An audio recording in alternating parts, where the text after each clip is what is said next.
I actually started to learn the piano when I was about 5, and I went through all the grades, and I discovered that actually playing the piano and being involved in music was something I really wanted to do. So I started teaching myself. I had no experience as a teacher other than the fact that I had been taught. You know, I learnt alongside my students in a way.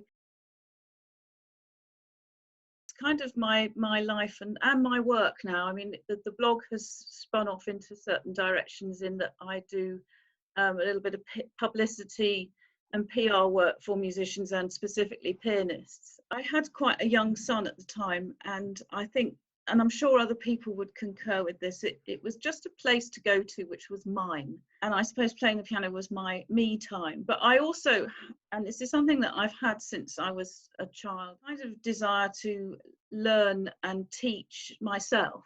And to master a skill. That really has fueled my wish to continue to improve my playing. Through my teacher, I began to meet other adult pianists, and I met a number of people like me who had been on a similar journey and who had given up and had returned to the piano as adults for one reason or another. Felt very much that I was lacking kind of piano friends. And I think when one undertakes a project like this, that it's important to connect with other people. And I think pianists are quite unique in that we spend a lot of time on our own with the instrument.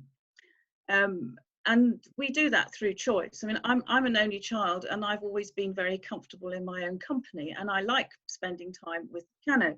But equally, I think we need to communicate with other people who are doing the same thing. It provides a support network and inspiration and encouragement.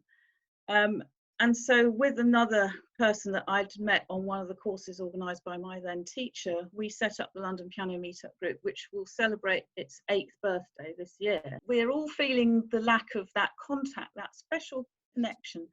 I think it's very unique to amateur pianists. You know, we love our get-togethers where we play to one another. It's a non-judgmental atmosphere. So we have people who are beginners or early intermediate pianists. We have some people who've had a conservatoire training and play at a professional standard but have chosen a different career path.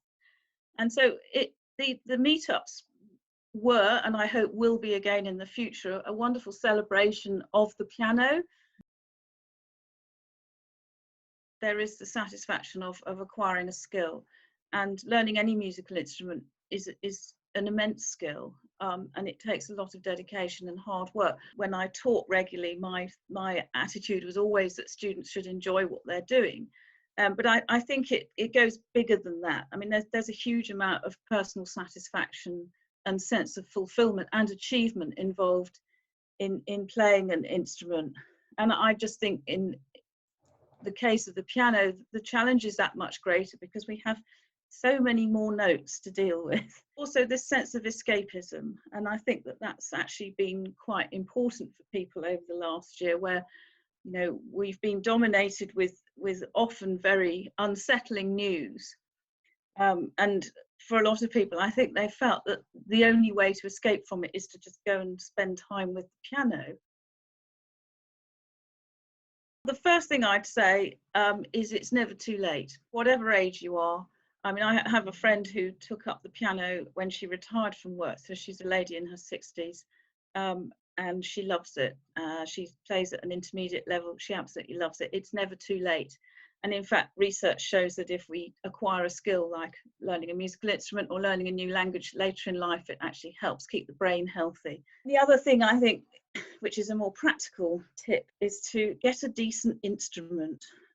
It doesn't need to be a real piano, an acoustic piano. There's some very, very good digital instruments available now and not too expensive, but it is worth having a piano with a proper weighted action, weighted keyboard. It's about finding the right teacher. Some teachers are very, very skilled in teaching children and young people, and others are better with adults. And I found when I started having lessons again in my early 40s, I had issues with confidence, and I had a teacher who was very, very good at making me feel more confident.